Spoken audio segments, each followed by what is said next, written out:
తులసి రా, ఎంతసేపు అయిందొచ్చి? ఇంతకు ముందే వచ్చాను వదినా. మీరు ఆ శ్లోకాలు చదువుతుంటే నా చెవులో అమృతం పోసినట్టుగా ఉంది. కాటికి పోయే వాళ్ళకి ఈ శ్లోకాలు మనసుకి ఎంత ఊరటనిస్తాయో మాటలతో చెప్పలేం.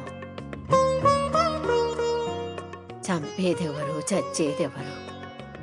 నీవు నిమిత్త మాత్రుడవు మాత్రమే, సకలం చేయించేది నేనే అని ఆ కృష్ణుడు చెప్పిన ఒక్క మాట చాలదు. అన్నయ్యకి ఇచ్చిన మాట ప్రకారం అరుంధతి చేతుల మీదుగా భూమిని ఊరందరికీ పంచిపెట్టాలి.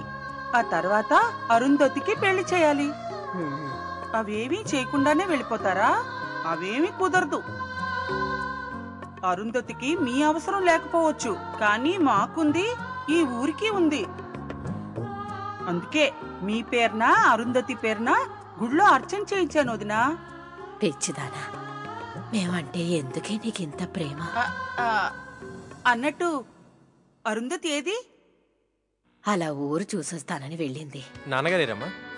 ఆయన కాస్త అర్జెంట్ పనుందని బయటికి వెళ్ళారా? ఓ, ప్రియా బావగారు ఏరి? పైనున్నారు.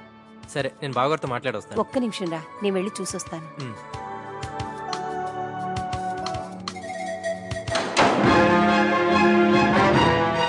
గుడ్ మార్నింగ్ అత్తయ్య. అదేంటి ఇక్కడ దాకా వచ్చి లోపలికి రావాలా వద్దా అని ఆలోచిస్తూ ఇక్కడే నిలబడిపోయారు? అబ్బే అదేం లేదు బాబు. ఉండండి. ప్రియా, ప్రియా త్వరగా రావాలి. హలో బావగారు. హాయ్ అండి. సారీ అండి, మీ మ్యారేజ్ ఇప్పుడు నేను రాలేకపోయాను. It's okay.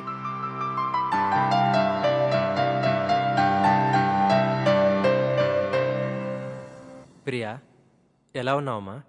బాగున్నాను. ఏంటి అలా నిలబడి చూస్తున్నావు? రా, మీ అన్నయ్య కాళ్ళకి నమస్కారం పెడదాం రా. దీర్ఘ సుమంగళీ భవ. మీరు మాట్లాడుతూ ఉండండి, నేను వెళ్ళి కాఫీ తీసుకొస్తాను. మా ప్రియా చాలా అమాయకురాలు. తను తెలుసో తెలియకో ఏదైనా తప్పు చేస్తే మీరే పెద్ద మనసు చేసుకుని అర్థం చేసుకోవాలి. మీ చెల్లెల్ని అర్థం అయినప్పుడే తను నేను పూర్తిగా అర్థం చేసుకున్నానండి. అయినా తన పసి మనసు గురించి మీరు నాకు ప్రత్యేకంగా చెప్పాలా బావగారు?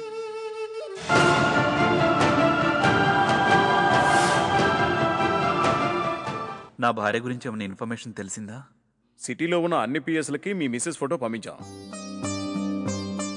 మా డిపార్ట్మెంట్లో అందరినీ అలర్ట్ చేశాం. డోంట్ వరీ మిస్టర్ ఆదిత్య, త్వరలోనే ఈ కిడ్నాప్ వెనక ఎవరున్నారనేది తెలుసుకుంటాం. ప్లీజ్ సార్, నా భార్య నాకు కావాలి. మా ఇంట్లో వాళ్ళంతా చాలా కంగారు పడుతున్నారు. మీ ప్రాబ్లం అర్థం చేసుకోగలను. మీ భార్య ఆచూకీ తప్పకుండా తెలుసుకుంటాం. ఆ ఎమ్మెల్యే గారి అబ్బాయిని కూడా ఇన్వెస్టిగేట్ చేస్తే తను కూడా ఆ సురేఖ ఎన్నో రోజుల నుంచి కనిపించలేదని చెప్పాడు. ఏదేమైనా ఆ సురేఖ ఎక్కడున్నా పట్టుకొని మీ భార్యను మీకు అప్పగిస్తాం. హలో అమ్మా, అది పోలీసులకి శుభ గురించి ఏమైనా తెలిసిందా? లేదమ్మా, వాళ్ళు ఆ ప్రయత్నంలోనే ఉన్నారు. ప్రస్తుతానికి వాళ్లకు ఎలాంటి క్లూ దొరకలేదట. మన శుభకేమీ కాదు. అమ్మా, నేను ఒకసారి తాతయ్యని కలిసి వస్తాను. సరే, జాగ్రత్తగా వెళ్ళిరా నాన్న. అలాగే అమ్మా.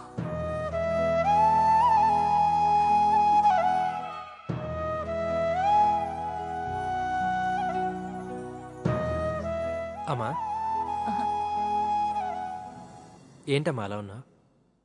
ఏం లేదు చంద్ర, ప్రియ సమస్యతో ఈ పాటికి ఇంటిలో 10 ఆత్మహత్య చేసుకుని చనిపోయేవాడు. దేవుడి దయ వల్ల ఆ సమస్య ఏదో గట్టెక్కింది అంటే శుభ సమస్య మాత్రం అలానే ఉండిపోయింది. లేదమ్మా, శుభ త్వరలోనే వచ్చేస్తుంది. వస్తుందిరా, వస్తుందన్న నమ్మకం నాకు ఉంది. అరుంధతమ్మ తిరిగి వచ్చిందాహో. ఇందు మూలకంగా వారి తండ్రి గారి మాట ప్రకారం ఉమాదేవి త్వరలోనే 1000 ఎకరాల మాగాన్ని అరుంధతమ్మ చేతుల మీదుగా ఊరి ప్రజలందరికీ పంచుతున్నారహో.